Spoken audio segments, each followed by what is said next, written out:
Nous sommes toujours sur les traces des Celto-Ligures, depuis le départ de Dromont et ses mystères dans les Alpes de Haute-Provence, en passant sur le plateau de Lagran et son Graal dans les Hautes-Alpes, un détour par la Corse et le sacré inscrit dans ses origines édéniques, un aparté pour l'Égypte afin de vérifier que ce qui est là-bas est bien présent ici, en cette ancienne Gaule, à quelques kilomètres de l'ancienne capitale Lugdunum.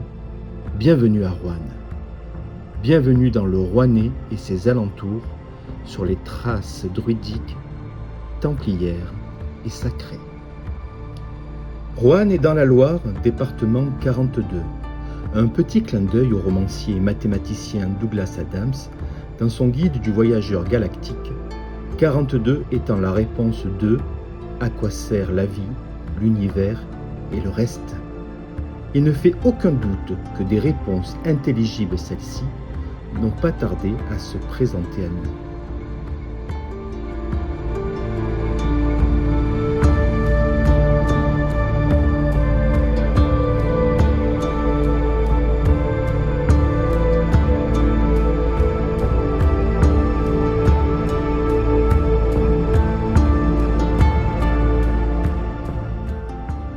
Notre première approche se fera avec l'eau vers les monts de la Madeleine.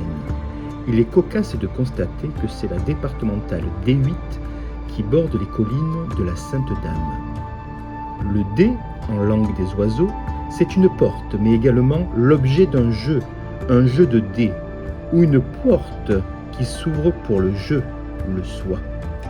Et vers où nous mène cette porte ? Vers le 8, l'infini et l'éternité. Au-delà du temps et de la matière, au-delà des apparences et des chimères. De chimères, en voilà une qui nous attend au détour d'un virage dans notre première étape autour de l'eau. Nous sommes dans l'ancienne station thermale de Saint-Alban-les-Eaux.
Nous nous dirigeons pour un parcours dans les gorges du désert, à la rencontre de l'eau sacrée de la Vierge Marie, avec un premier arrêt à sa statue orientée nord-sud, endroit pour se décharger de nos énergies négatives.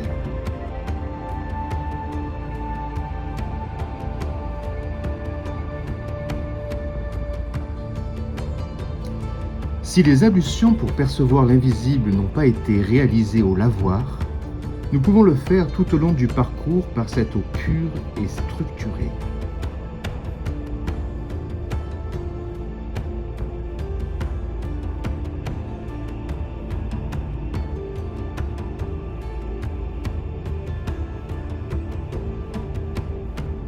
Un second arrêt s'impose à un siège de contemplation, siège de pierre, face à une Vierge cette fois invisible, taillée dans un tronc afin de terminer le nettoyage.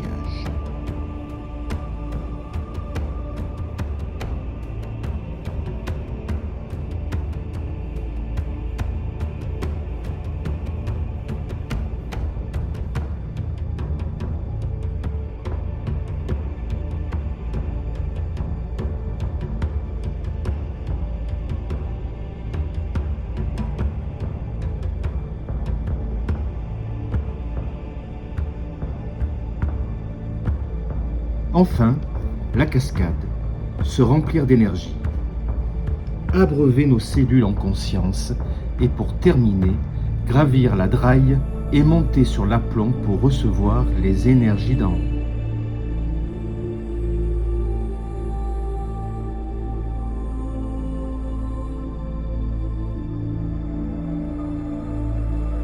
La connexion avec l'invisible peut commencer.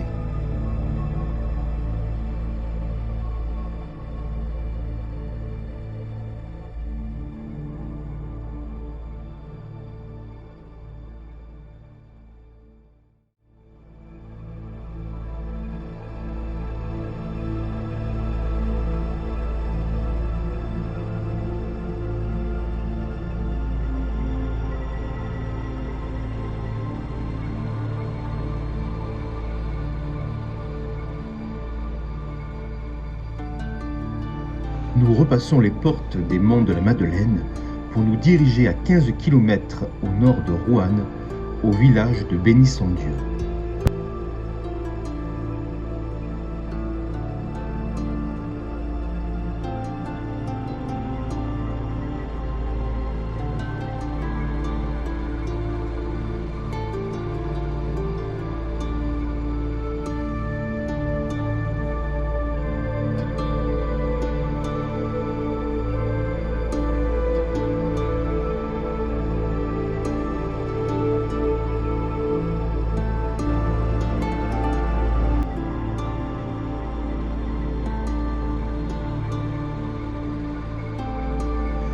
Nous y trouvons une abbaye consacrée au baptême du feu, mais avant cela, une marche est nécessaire pour transpirer la bête en soi, ou encore l'Antacotherium qui vivait là il y a 30 millions d'années, 2,50 m de long, énorme sanglier à grande mâchoire de la taille d'un taureau qui vivait dans l'eau. Toujours le Béhémoth.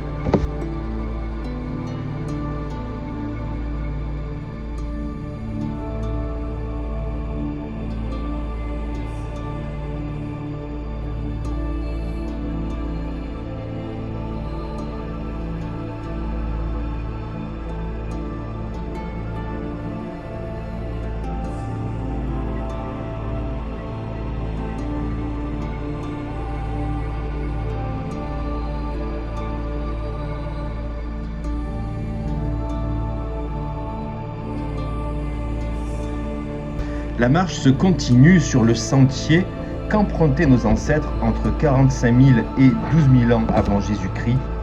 Les mémoires naviguent par ici et par là.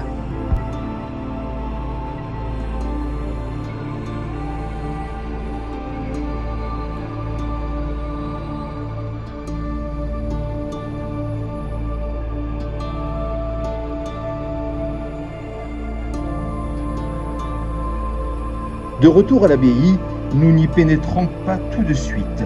Nous faisons le tour pour nous rendre au cœur de l'ancienne chapelle en ruine, dont le centre est habité d'un vortex qui va nous préparer à ce baptême du feu.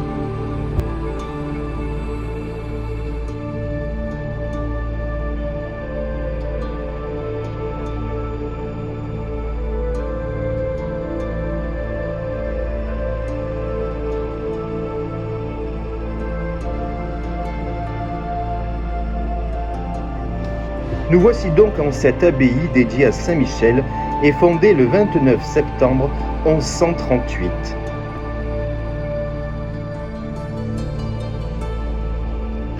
Nous entrons par l'ouest et nous remontons la travée nord où se trouvent des dalles de mascarons d'initiés ainsi que des pierres gravées dédiées à Saint Bernard de Clairvaux dont le reliquaire se trouve au fond sur une dalle en damier.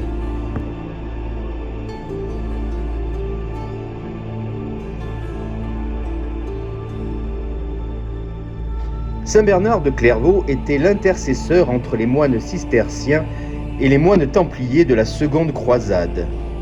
Nous accueillons les mémoires en cet endroit.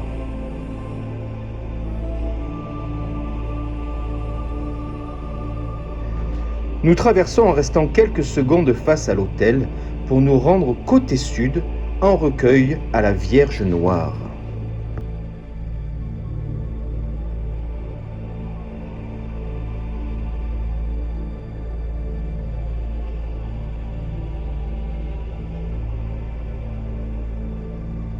Si nous déclamons quelques sonorités à l'intérieur de ce vestibule, les murs de l'abbaye se mettent à trembler.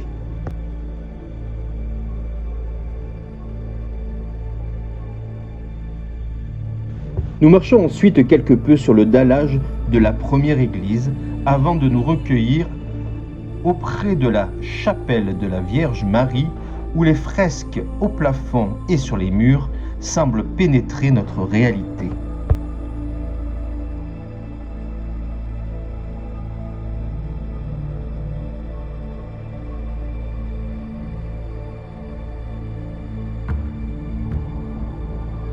Après être passé devant une dalle qui pourrait très bien représenter un chevalier et sa mélusine, nous pouvons enfin poser notre tête sur le cœur du Christ et être baptisés par le feu.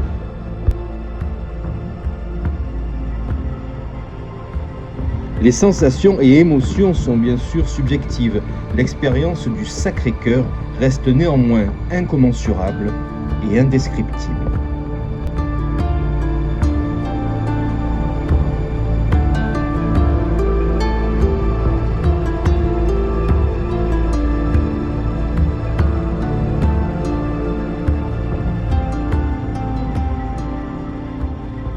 Ce feu sacré ou ce Sacré-Cœur, nous allons le trouver dans toute son intensité, là où a eu lieu l'apparition du Christ, à Paray-le-Monial.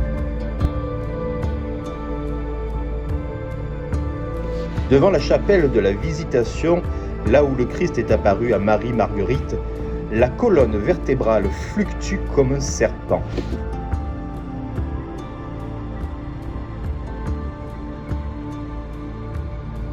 À l'intérieur, l'intensité est surprenante.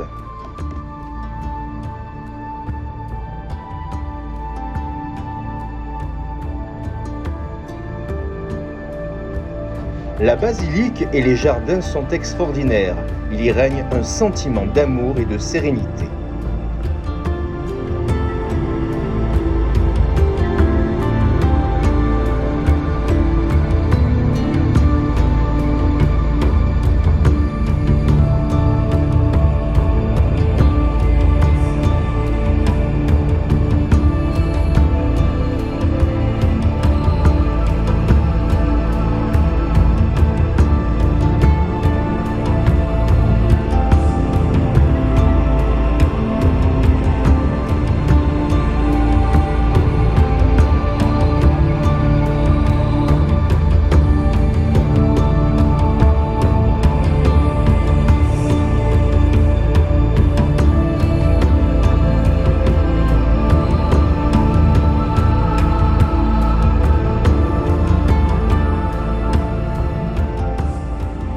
Mais c'est dans la chapelle de l'adoration, face au Sacré-Cœur, que le temps s'arrête et qu'un silence intérieur et extérieur s'opère, déployant un amoros spiritus tout aussi impressionnant qu'à la bénisson Dieu.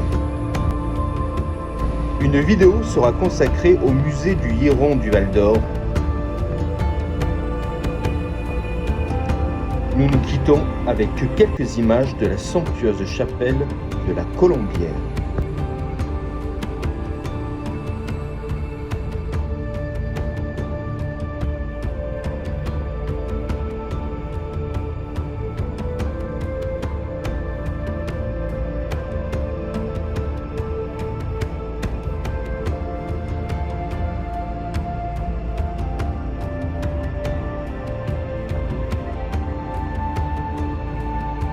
A très bientôt pour la partie 2 de l'eau et du feu, en présence des gardiens et mégalithes sacrés.